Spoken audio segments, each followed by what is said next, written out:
Hi friends, good morning. మీ గౌరీ చెప్పే కథలకు స్వాగతం. మరి ఈరోజు శ్రీరామనవమి కదా, అందరికీ కూడా శ్రీరామనవమి శుభాకాంక్షలు. అసలు రాముడు అంటేనే అందరికీ కూడా కుల మత భేదాలు లేకుండా పూజించదగిన మానవ రూపంలో వచ్చిన భగవంతుడు అన్నమాట. మానవ రూపంలో వచ్చి మనందరిలో ఏం మిగిల్చాడు? ఒక తండ్రికి కొడుకు మీద ఉన్న ప్రేమ, ఒక కొడుక్కి తండ్రి మీద ఉన్న గౌరవం, ఒక భర్తకు భార్య మీద ఉన్న బాధ్యత, ఒక భార్యకు భర్త మీద ఉన్న నమ్మకం, ఒక అన్నకి తమ్ముడి మీద ఉన్న విశ్వాసం, ఒక తమ్ముడికి అన్న మీద ఉన్న మమకారం, ఒక మనిషిలోని బలం, మరో మనిషిలోని స్వార్థం, ఇంకో మనిషిలో కామం, ఒకరి ఎదురుచూపులు, మరొకరి వెతుకులాటలు, అండగా నిలిచిన మనుషులు అన్నీ కలిసి మనిషిని మనిషిగా బతకడానికి అవసరమైన ఒక నిఘంటు అన్నమాట. అదే మన రామాయణం. అందరికీ కూడా శ్రీరామనవమి శుభాకాంక్షలు. మరి ఇంకా మనం రాముల వారి గురించి చెప్పుకోవాలి అంటే ఈరోజు శ్రీరామనవమి కదా. శ్రీరామనవమి ఎప్పుడు? చైత్రశుద్ధ నవమి నాడు పునర్వసు నక్షత్రంలో కర్కాటక లగ్నంలో మధ్యాహ్నం 12 గంటలకు అభిజిత్ ముహూర్తంలో శ్రీరామచంద్రమూర్తి దశరథుని కుమారునిగా జన్మించినట్లు మనకి వాల్మీకి రామాయణం తెలియజేస్తోంది. అందువల్లనే ఈరోజు ఈ పుణ్యదినము మనం అనాదిగా శ్రీరామనవమి పండుగగా జరుపుకుంటున్నాము. అలాగే రాముల వారి కళ్యాణము, రాముడు రావణుడి వధించి దిగ్విజయంగా అయోధ్యకు వచ్చింది కూడా ఈ శ్రీరామనవమి నాడే. అందుకని మనము అలాగా చాలా ఘనంగా చేసుకుంటాము. రేపు దశమి నాడు శ్రీరాముడి పట్టాభిషేకం అన్నమాట. అయితే ఈరోజు అందరూ కూడా ఎవరెవరి శక్తి కొద్దీ వారు సీతారామ భరత శత్రుఘ్నులు హనుమాన్ సమేత విగ్రహాలు పెట్టి పూజ చేసుకుంటాం కదా. అయితే ఇక్కడ మనం గమనించాల్సింది, ఇవాళ ఈ పూజలో ఎటువంటి నైవేద్యాలు, ఆడంబరాలు అవసరం లేదు.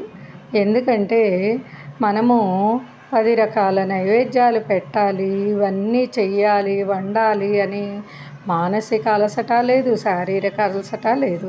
చక్కగా పొంగలి చేసుకొని చలిమిడి, వడపప్పు, పానకం ఈ 3 కూడా పెట్టి ఒక కొబ్బరికాయ కొట్టేసి నైవేద్యం పెట్టచ్చు. ఈ రోజున పానకం ముఖ్యమర్రా. మనం తాగడం, 10 మందికి ఇవ్వడం పానకము అది చెయ్యాలి. ఏది కుదరకపోతే కనీసం ఇంట్లో ఒక్కరికైనా, అంటే మన ఇంటి మనుషులు కాకుండా వేరొకరి వారు ఒక్కరికైనా మనం పానకాన్ని పంచాలి ఈరోజు. అది గొప్ప విశేషం అన్నమాట. అది ఆ పానకానికి కూడా ఒక విశేషం ఏంటంటే, ఈ ఎండలకి అందరికీ కూడా మనస్తాపం కలుగుతూ ఉంటుంది.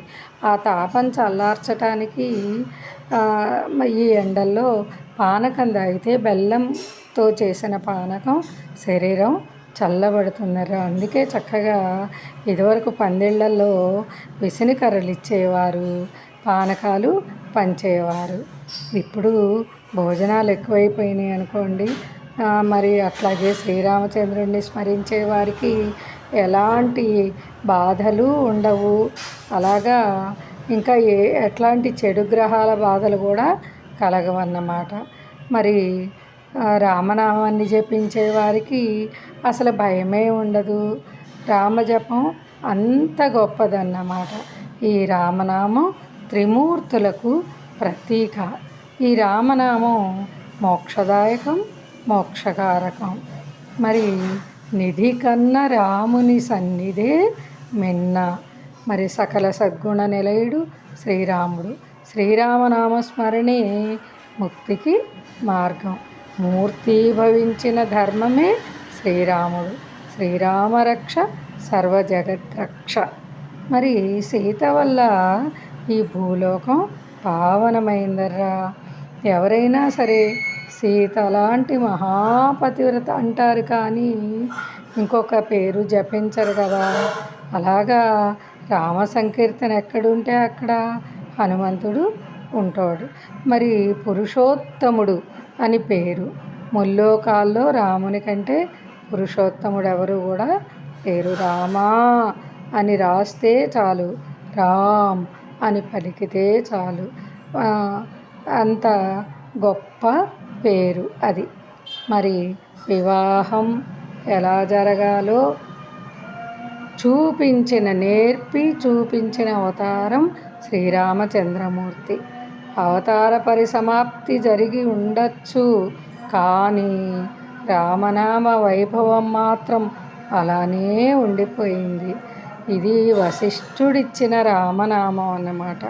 ఎంత గొప్పది అంటే రా అన్న అక్షరాన్ని అష్టాక్షరీ మహామంత్రంలోని ప్రధాన బీజాక్షరం, మా పంచాక్షరీ మహామంత్రంలో ఉన్న ప్రధానమైన బీజాక్షరం.